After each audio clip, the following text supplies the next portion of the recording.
Most people spend their entire lives waiting for the right time, the right mood, or the right circumstances.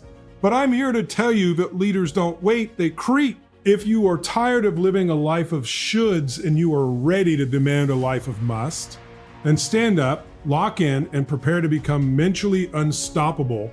The power of state is the foundational shift that separates the masters of life from those who are merely surviving. You see, most people believe that their results are a direct reflection of their talent or their IQ, but I am telling you that's a trap. Your results are a reflection of the emotional state you are in at the moment of execution. Think about it. Have you ever been so frustrated, so overwhelmed, or so angry that you couldn't find your car keys even though they were sitting right in front of your face? Your ability to find the keys didn't change. Your state did. In a low energy, low certainty state, you become blind to the solutions that are screaming for your attention. Conversely, when you are in a peak state, when you feel bold, courageous, and certain, you find a way to make it work even when the odds are stacked against you. You don't just try to solve the problem, you dominate it. The secret that the top 1% of performers understand is that state is not something that happens to you, it is something you create. Most people wait to feel good before they take action. They wait for the mood to strike them.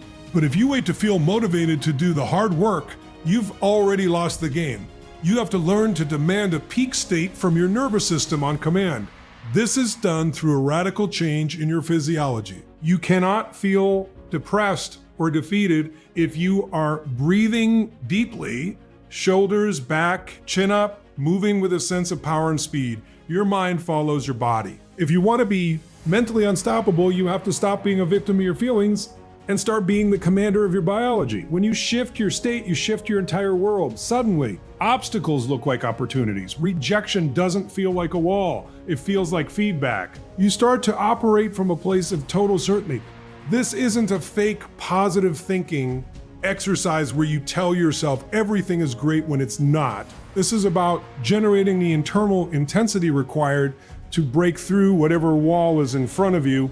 It's about understanding that you have a thermostat for your emotions, and most people have theirs set to lukewarm. If you want an extraordinary life, you have to turn that dial up to a boiling point. You have to prime your nervous system daily so that when the pressure is on, your default isn't to shrink, but to expand. You train your state so that you become a force of nature that cannot be denied. The architecture of focus is the steering wheel of your life, and yet most people are letting 1,000 different distractions grab hold of that wheel and drive them right off a cliff. You have to realize that whatever you focus on, you are going to feel. If you focus on what's missing in your life, you're going to feel empty. If you focus on what you can't control, the economy, the politics, the way your spouse looked at you this morning, you're going to feel frustrated and powerless. You are literally bleeding energy into things that don't serve your mission. Most people are experts at things that don't matter. They have a PhD in their problems, but they are illiterate when it comes to their solutions. If you want to be mentally unstoppable, you have to become the master of your attention. You have to guard the doorway of your mind with a level of intensity that borderlines on obsession. Where focus goes, energy flows, and where energy flows, life grows. If you are constantly looking at the obstacles, your brain is going to find more obstacles. It's a survival mechanism. Your brain is designed to keep you safe, not to make you happy or successful. It's always looking for what's wrong.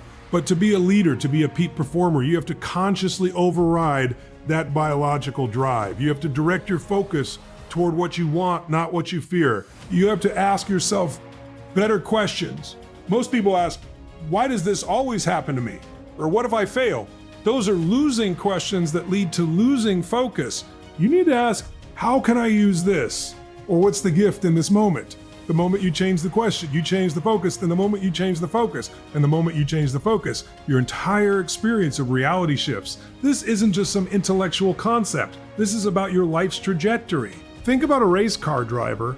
When they start to skid toward the wall, what are they taught? Do not look at the wall, because if you look at the wall, you're going to hit the wall, because if you look at the wall, you're going to hit the wall. You have to focus on the track, on the path, on the solution. In your life, the wall is your debt, your past failures, or your insecurities. Stop staring at the wall. Start looking at the opening. Start looking at the vision of the person you are becoming. When you lock your focus onto your musts, your brain starts to find the resources, the people, and the ideas that were there all along but were invisible because you were too busy looking at the trash. You have to train your focus like a laser beam, concentrated, intense, and capable of cutting through any steel door that stands in your way. The decisive edge is where the dream either breathes its first breath of reality or withers away into the graveyard of could have been. Most people in this world live in a state of perpetual should. I should lose weight, I should start that business, I should be a better leader, I should spend more time with my family. But should is a weak, spineless word that carries no power. Should is a recipe for a life of regret. When you should do something, you're essentially telling your brain that it's an option, and your brain, being the efficiency machine that it is, will always choose the path of least resistance. To be mentally unstoppable, you have to undergo a fundamental identity shift where your shoulds become absolute, non-negotiable musts. This is the moment of real decision. And I want you to understand what the word decision actually means. It comes from the Latin decidere, which means to cut off. A real decision means you cut off any other possibility. You burn the boats. You leave yourself no way out, but through the objective. Most people think they've made a decision, but what they've actually done is stated a preference. They've made a New Year's resolution that lasts until the first sign of pain or the first cold morning. A real decision is written in your blood and etched into your soul. It's the moment you stand up and say, no more. I will not let this wait for one more second. It's the moment you stop negotiating with your inner coward. When you make a must decision, the universe seems to move out of your way because a person with that kind of clarity is a force of nature. Clarity is power. When you are 100% certain about your why and your must, your howie starts to show up. But as long as you're waffling, as long as you're looking for an escape hatch, you will never have the intensity required to break through the walls of your own limitation. You have to realize that it is in your moments of decision that your destiny is shaped. It's not your conditions that determine your future, it's your decisions. You can decide right now to be a different person.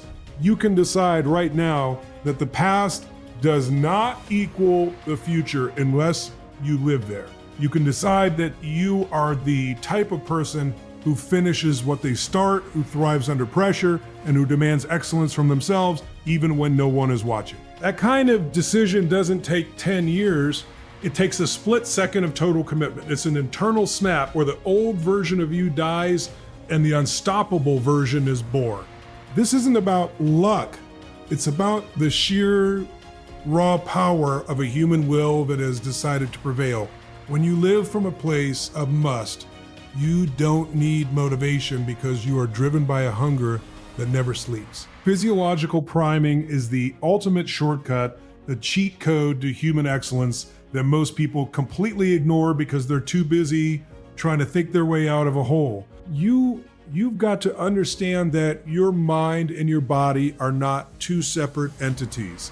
They are one continuous loop of information. Most people walk around with their shoulders slumped, their breathing shallow, and their eyes cast down toward the floor, and then they wonder why they feel unmotivated or depressed. They are literally using your physical body to manufacture a state of failure. You cannot feel like a world beater if you are moving like a victim.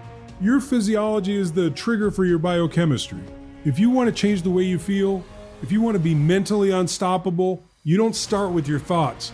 You start with your blood, your breath, and your bones. You have to use your body as a tool to demand a surge of testosterone, a surge of adrenaline, and a surge of absolute certainty from your brain. When you move with speed, when you speak with conviction, when you breathe with power, you are sending a message to every cell in your body that it is time to perform. This is what it means to prime yourself for greatness. Think about an athlete before a massive game. They aren't sitting in a corner contemplating their navel. They are jumping, they are shouting, they are moving with explosive intensity.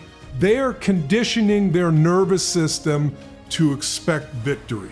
You have to do the same thing every single day of your life. You don't wait for the world to give you a reason to feel powerful. You generate that power from within by the way you carry yourself. If you change your physiology, you change your state instantly. You go from I can't to I will in a heartbeat, not because the problem got smaller, but because you got bigger.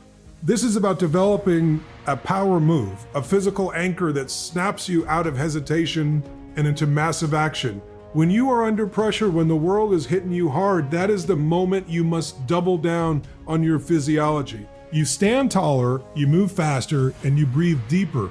You interrupt the pattern of fear by forcing your body into a pattern of courage. Mentally unstoppable people aren't lucky. They are physically disciplined. They know that if they let their body go soft, their mind will follow. By mastering your physical presence, you create an internal environment where doubt cannot survive. You become a radiator of energy rather than a drain. You prime yourself so that you are always ready, always on, and always operating at your highest possible level of human potential.